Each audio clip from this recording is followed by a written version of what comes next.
អូគេអ្នករត់ខាងកូនដាក់អារម្មណ៍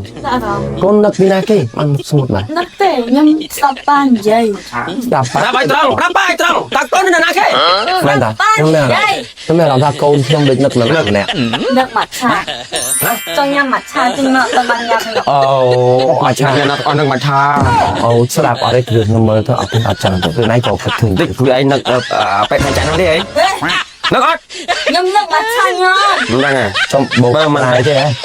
បោកបែបត្រាខ្ញុំខ្មៅម៉ាត់ឆាមកមើលទៅបានញ៉ាំមិនហើយមកគេទិញម៉ាត់ឆាញ៉ាំថ្ងៃទី1មានអ្នកទិញទឹកដូងញ៉ាំហ្នឹងថ្ងៃទី2មានអ្នកទិញអំពៅញ៉ាំថ្ងៃទី3មានអ្នកទិញម៉ាឆាពីណាជីទិញម៉ាឆាឥឡូវពងអត់នឹកម៉ាឆាពីព្រោះម៉ាឆាទឹកខ្ញុំចង់ទិញញ៉ាំមិនឲ្យបានឆ្ងាញ់អូខេហើយចុះបើមានអ្នកទី3ទិញញ៉ាំខ្ញុំថាម៉ាឆាណាពីទិញឲ្យមិនឆ្ងាញ់ទាំងអស់ឥឡូវចង់នឹងថាអ្នកទី3ជានរណាទេដែលត្រូវគេទិញឲ្យកូនញ៉ាំប៉ានឹងសប្រាយមានប៉ាដឹងច្បាស់ណាស់វ៉ាវគេនឹងមកទិញឲ្យបងប្អូនជាទីស្រឡាញ់រាំរៅគ្រូសាររបស់លោកញ៉ាំខ្លួនតស្រង់កំពុងតែចាក់ស្រេះប្រមូលស្មុគស្មាញជាមួយកូនរបស់គាត់បាទឬអាចចូលទិញ BA មិនដឹងទេឥឡូវដឹងថាស្អែកនឹងនរណាជាអ្នកទិញឲ្យស្អែកនេះអ្នកដែលទិញឲ្យបាទគឺអា Tiger អា Tiger នៅផ្ទះខ្ញុំហើយ Tiger វាអ្នកខ្ញុំអត់មានអ្នកណាប្រើទេខ្ញុំប្រើតែវានឹងទិញមកឆាកូនខ្ញុំបាទអ្នកដែលទិញមកឆាកូនខ្ញុំញ៉ាំច្រើនជាងគេ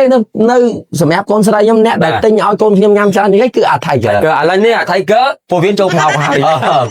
ហើយអានេះនៅសឹកដើរទៅលើដីច្រើនទេថ្ងៃមួយនោះវាឈឺគេថាជុកស្អីទៀតកលទៅដល់ហើយកុំកដោរហូត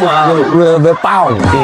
ហើយបងប្អូនខ្ញុំសុំនិយាយរឿងអា Tiger បាទមិនដល់ពេលវាប៉ោងហើយវាទៅសួរគ្រឿងដែរសួរគ្រឿងឯងតាមបាច់វាបង្ហាញថាបងខ្ញុំសួរថាចុះ Tiger ថៃបានដើររឿងដូចអោនទៅដើរទុំវាលត់ឲ្យឃើញមកឲ្យបងទៀតខ្ញុំមកនឹងថៃបងកូនកដោឡៅធំឡងប៉ុណ្ណឹងកន្លែងកលៀនមានហ្នឹងឡើងមកប៉ោងហើយប្រាប់មូលហេតុថាវាមិនដែរធ្វើអីទេវាដើរធ្វើការធម្មតាទៅមួយមេអញ្ចឹងបែរថាវាក្អកខ្លាំងពេកធ្លាយអាសំណាញ់សម្រងរបស់បងបាទពួកវាទេលូនចូលបោកហើយខ្ញុំសួរថាមូលហេតុអីបានវាដល់ត្រាំហ្នឹងពេទ្យគាត់ថាមកអត់ពេទ្យគាត់ថាអូអាការៈមួយនេះដោយសារគាត់ក្អកខ្លាំងពេកបាទក្អកខូទៅដាច់តែសំណាញ់ផ្លោកធ្លាក់ពងចូលផ្លោកបាទបងប៉ុណ្ណាបងគាត់រឿងមែនតើមកតែបាយវាដាក់អ្វិចដើមចូលគ្រឿងហើយដាក់អ្វិចពេលហ្នឹងបាទអញ្ចឹងសម្រាប់នារីគ្មានថ្ងៃយល់ទេអាចូលផ្លោកនេះខ្ញុំវាដេកពេទ្យកំសត់លើរឿងជប៉ុនហ្នឹងខ្ញុំទៅដល់អូអាណិតវាណាខលទៅគ្រឿងឯងទៅសួរសុខទុក្ខដែរមែនទៅសួរបានម្ដងតែអត់ទិញផ្លែឈើទៅឲ្យវាទេមានបានទិញណាអានឹងវាមកវាមករត់ផ្ទះវាឈើដេកពេទ្យវាមករត់ផ្ទះហើយវាទៅខ្សឹបសួរគ្នាវានៅក្នុងក្រុមធ្វើការងារវាថាបងមេគាត់មកសួរសុខទុក្ខខ្ញុំពេលឈឺមកគ្រឿងគាត់ក៏សួរសុខទុក្ខខ្ញុំពេលឈឺតើខ្ញុំគួរចេញលិខិតថ្លែងមកខ្ញុំពួកគាត់អត់វាធ្វើវាបានឯកសារវាថាវាចង់ធ្វើលិខិតថ្លែងមកគាត់ផលលើ Facebook លិខិតថ្លែងមកគាត់ជូនចំពោះលោកអង្គញាយមតាស្រង់ឬក៏លោកគ្រឿន